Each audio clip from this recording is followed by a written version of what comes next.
মৌসুমীর সংসারে সবাইকে জানাই স্বাগত। শুভ সকালের অনেক শুভেচ্ছা, অনেক ভালোবাসা। আশা করি আপনারা সবাই ভালো আছেন। তো দেখুন, আজকে আমরা এই ঘর থেকে একটা জিনিস দেখাচ্ছি। কেউ কি চিনতে পারছেন এগুলো কী গাছ? আচ্ছা চলুন আমি বলে দিচ্ছি। এগুলো হচ্ছে আখ গাছ। তো এই যে ঝড় বৃষ্টি তো হলো, এগুলো না খুলে সব এদিক ওদিক হয়ে গেছে। না হলে এগুলোকে আমি সুন্দর করে বেঁধে গুছিয়ে রাখি। আর ভীষণ মিষ্টি হয়, মানে যারা খায়, যাদেরকে দেই, হয় অল্প কটা। আমি তো আর খাই না, ঋষিও খায় না। আর ঋষি বাবা মাঝে মাঝে আসলে অফিসের জন্য নিয়ে যায় টুকটাক দু একটা কেটে, আর বাদবাকি সবাইকে দিয়ে দিই। ভীষণ মিষ্টি, ভীষণ ভালো কিন্তু। আর পাশে রয়েছে একটা ডালিম গাছ, একবার ফুল হয়েছিল, এখনও ফল হয়নি। তো এইসব সকালের কাজ সেরে রান্নাঘরে চলে আসলাম। তো একটু কুমড়ো, সেদিনকে বৌদি এসেছিলো, কুমড়ো নিয়ে এসেছিলো। কুমড়োটা ভীষণ মিষ্টি, কাটার সময় বুঝতে পাচ্ছি। আর যখন খেয়েছিলাম সত্যি কুমড়োটা খুব মিষ্টি, মানে স্বাদ হয়েছিল। তো যাই হোক, এটা ছিল ঘরে না, আলু পেঁয়াজ কিচ্ছু নেই, আনবো করে আনাও হচ্ছে না। তো কি করব, ওই কুমড়োটাকে কেটে গুছিয়ে একটু কালো জিরা দিয়ে, আর বড়ি ছিল অনেকগুলো। তা ভাবলাম বড়িগুলো আগে আগে না বড়িগুলো ভেজে নেবো, মনে ছিল না, ভুলে গেছিলাম। তা কালো জিরাটা দিয়ে ফেলেছি, আবার একটা কড়াই করবো, ওই জন্য কালো জিরাগুলো ভাজা হয়ে যাওয়ার পরে বড়িগুলোই দিয়ে নিলাম। একটু বেশি করে বড়ি দিয়ে নিচ্ছি, কারণ যেহেতু আলু পেঁয়াজ কিছুই নেই, ওই জন্য বড়িগুলো দিলাম। আমি কিন্তু কুমড়ো এই মানে কালো জিরা, পেঁয়াজ আর একটা শুকনো লঙ্কা দিয়ে ভাজা খেতে ভীষণ ভালোবাসি। তো যাই হোক, যেহেতু সেটা আর হচ্ছে না, অগত্যা এইভাবেই করছি। তো আস্তে আস্তে করে একদম গ্যাসটা কমিয়ে এগুলো ভেজে তুলে নিচ্ছি। তো রান্নাবান্না তো এদিকে হতেই থাকছে। আর ঋষির আজকে বুধবার, তো আজকে তো সকাল বিকাল দুবেলায় পড়া নেই। আজকে অঙ্কটা নিয়ে জোর করে মেরে ধরে বসালাম, মানে অঙ্কের অবস্থা খুবই খারাপ, বলার আর কিছু নেই। তো যাই হোক, কোনো রকম একটা চেষ্টা করতে হবে। আর হ্যাঁ, এদিকে তো বিজ্ঞান পরীক্ষা যে আগের দিন বললো তো মোটামুটি লিখেছি। পড়ার সাবজেক্টগুলো যাই হোক, সেটা পাস অন্তত হবে। মানে ওর তো আঁকার দিকেই মন, তো ঠিক আছে, আমি ওকে বলি তোমার যখন আঁকাতেই মন, তুমি আঁকাটা কন্টিনিউ করো বা সেটা দিয়ে চেষ্টা করো, কিন্তু পড়াটা তো একটু করতে হবে না? কিন্তু অন্য সাবজেক্ট যাই হোক, অঙ্ক একেবারেই করতে চায় না, অঙ্কের অবস্থা খুব খারাপ।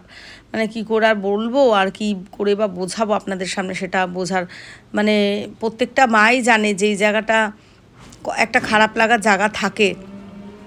সব মা বাবাই চেষ্টা করে যে বাচ্চাদের কিভাবে একটু পড়াশোনা বা একটা ভালো জায়গা দেখাবে। হ্যাঁ, ঋষি অঙ্ক ছোটোবেলার থেকে একটু কাঁচা, বা মনটাও প্রচণ্ড চঞ্চল বলে হয়তো মন থেকে নেয় না, সেটা আমি জানি, কিন্তু তবুও 4 পর্যন্ত একটা ভালোই ছিল। আর এখন ব্যাপারটা কি, আগে যে ছোট ছিল সবাই বলে ও তো পড়াশোনায় খুব ভালো এরকম, কিন্তু ব্যাপারটা না বোঝাতে পারি না।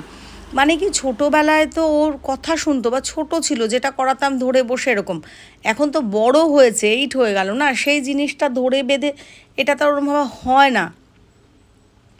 যাই হোক, চিন্তায় আছি, দেখি কি কোনো রকম মানে অঙ্ক পাশ করলেও আমি খুশি। আর যেহেতু ওরকে তো ইচ্ছা, বা ওরও ইচ্ছা, ও আঁকা নিয়েই আগাবে।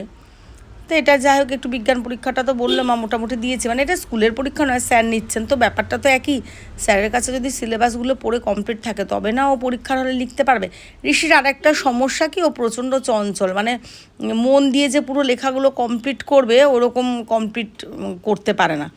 ওই আঁকাটা নিয়ে বসলে তাও একটু ওইভাবে কমপ্লিট করে, পড়াশোনা তো একেবারেই কমপ্লিট করে না।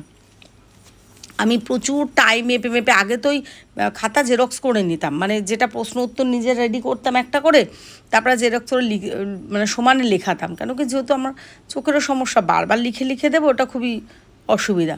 তো যাই হোক, ঋষির কথা আর কী বলবো, চেষ্টা চালিয়ে যাচ্ছি, দেখা যাক কী হয়। আর রাজকন্যা মানে আপনাদের রীতিশা তো আমার কাছে এখন 2 দিন ধরে আসছে না, আসবে না, কারণ আমার বাড়িতে ওই আমার জ্যাঠতো বদ্দির ছেলে এসেছে। তারপর আমার মেজদারাও তো বাইরে থাকে, তো ওই ওর মেয়ে এসেছে, বৌদি এসেছে। তো যাক, সবাই মিলে একটু আনন্দ, বেশ আনন্দে সব আত্মহারা, সব খেলাধুলা ওইসব করে মেয়ে বেশ ভালোই আছে আপনাদের রীতিশা। তো আমরা খাবার টেবিলে খেতে বসে পড়েছি। দেখাচ্ছে ঋষিকে কালুকে খাবার দেওয়ানে বকেছি, তাই মুখটা ভার করে বসে রয়েছে। এই যে বৌদি মাছ দিয়েছিল, সেই মাছ রয়ে গেছে। আর ডাল সেদ্ধ, যেহেতু আমরা তো ডাল সেদ্ধই বেশি খাই, ওই জন্য ডাল সেদ্ধ করে নিয়েছি, আর কুমড়োটা রান্না করেছি। কুমড়োটা খেতে কিন্তু বেশ মিষ্টি, আর খেতে কিন্তু বেশ ভালো হয়েছে। তবে হ্যাঁ, বড়িগুলো বেশি করে দিয়েছি বলে বেশি ভালো লাগছে, মুখে পড়ছে। এবার ঋষি বলছে, মা আমাকে আর 2টো বড়ি বেছে দাও। তো যা ছিল এইভাবে বেছে দিলাম। আর এতটা তো আর খাইনি, 2জন মানুষ রেখে দিয়েছি। ডালও বেঁচে গেছে, কুমড়ো তরকারিও বেঁচে গেছে। তো আমি একটু বেরোচ্ছি, আমি একটু বিশালে যাব, এই যে আমি রেডি হয়ে বেরিয়ে এখন বিশালে এসে পৌঁছে গেছি। তো দেখুন এই চারিদিকে মানে কি আমার না বিশালটাই যাতায়াত করতে করতে জিনিস দেখতে দেখতে একটা ভীষণ ভালো লাগার ব্যাপার হয়েছে। তো টুকটাক কিছু জিনিস কিনে বাইরে আসলাম, একটু কোল্ড ড্রিঙ্কস খাচ্ছি। মানে একদম এত খাওয়া খেয়েছি দুপুরবেলা, মনে হয় খাবারগুলো হজমই হয়নি। তো যাকে একটু দাঁড়িয়ে নিয়েছি, এই যে বিশাল দেখাচ্ছি। আর এবার বাড়ি এসে গেছি, তো বাড়ি এসে দেখাচ্ছি আপনাদের কী কী কিনেছি। তার সাথে বলি আজকের ভিডিওটা এখানেই শেষ করব। আশা করি আপনাদের ভালো লেগেছে। পুরো ভিডিও ভালো লাগলে একটু লাইক কমেন্ট শেয়ার করে দেবেন। অবশ্যই একটা লাইক আর একটা কমেন্ট করবেন। আপনাদের একটা লাইক আর একটা কমেন্টে কিন্তু আমি অনেক উৎসাহ পাবো পরের ভিডিও নিয়ে আসতে। এখানে কিনেছি একটু আইসক্রিমের মোল্ড কিনেছি, একটা আছে তো একটু ভাবছি আইসক্রিম বসাবো, বাপের বাড়ি নিয়ে যাবো, ওই জন্য। এটা আমার মেজদার মেয়ের জন্য একটু কিনেছি, ও তো কিছু দেওয়া হয় না সেরকম, দুটো বিস্কুটের প্যাকেট আর ওই কাচের বোতলটা, ওটা আমার জন্য কিনেছি। আর হ্যাঁ, আমার ফোনগুলো আজকে গয়না পরিয়েছি, দেখেছেন ফোনটা পুরো দেখানোর চেষ্টা করছি, পুরো ভেঙে চৌচির। এই ফোনটা আমার খুব শখের, খুব ভালোবাসার, ওই জন্য আমি এটাকে চেঞ্জও করছি না কিছু না, ওইভাবেই ব্যবহার করছি।